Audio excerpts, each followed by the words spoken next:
तेल्हारा तालुक्यातील ग्राम मनपदा येथे ग्रामपंचायतीच्या अक्षम्य दुर्लक्षामुळे गावात घाणीचे साम्राज्य पसरलं आहे।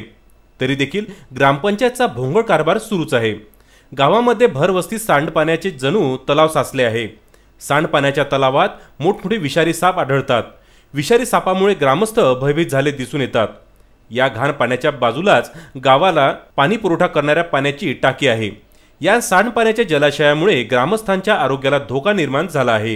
हे सांडपाणी बरेच दिवसाचे साचले असल्याने येथे मच्छर व डास यांचा प्रादुर्भाव झाला आहे व तसेच गावामध्ये विविध आजारांचा सामना नागरिकांना करावा लागत आहे।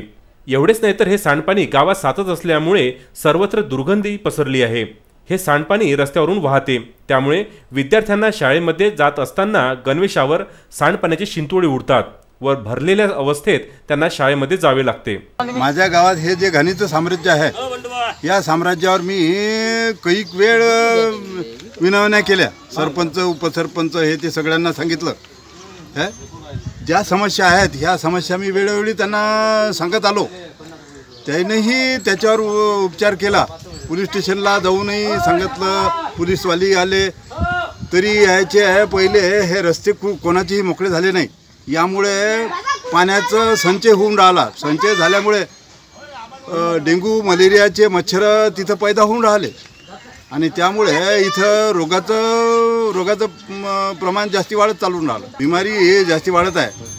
त्यामुळे याच्यावर प्रतिबंध करण्यासाठी शासनानं वरूनच याच्यावर नियंत्रण करावं, याच्यासाठी माझी एक मागणी आहे। एवढेच नाही तर हे सांडपाणी पूर्ण रस्त्यावर आणि ग्रामस्थांच्या घरामध्ये घुसत आहे। शाळेच्या बाजूला सुद्धा घाणीचे साम्राज्य आहे। हे सांडपाणी पूर्णतः रस्त्यावर येत असल्याने महिला, पुरुष, ज्येष्ठ नागरिक यांच्यामध्ये तीव्र नाराजी दिसून येत आहे। म्हणणं एकच आहे की फालतूचा गाव करायला त्रास आहे। दलित वस्ती लयच त्रास याच्यापासून। तर हे घाण हे ताबडतोब तयार व्हावं। या घाण कळवलं पण सरपंच डोक्यात घेत नाही। कमीत कमी 70 वर्ष झाले गावापासून हे सुधरूनच नाही आलं गाव। लहान लहान लेकरं झाले त्यातून नाही रात्री सरपंच एकंदरीत त्या गावातील पाण्याचे साम्राज्य पाहता गावातील लोकांच्या आरोग्याच्या दृष्टीने तथा विद्यार्थ्यांच्या दृष्टीने संबंधित वरिष्ठांनी लक्ष घालून गावकऱ्यांची या नरक यातनेतून मुक्तता करावी असा जनमानसातून सूर उमटत आहे। तेल्हारा येथून कुशल भगत यांचा हा वृत्तांत।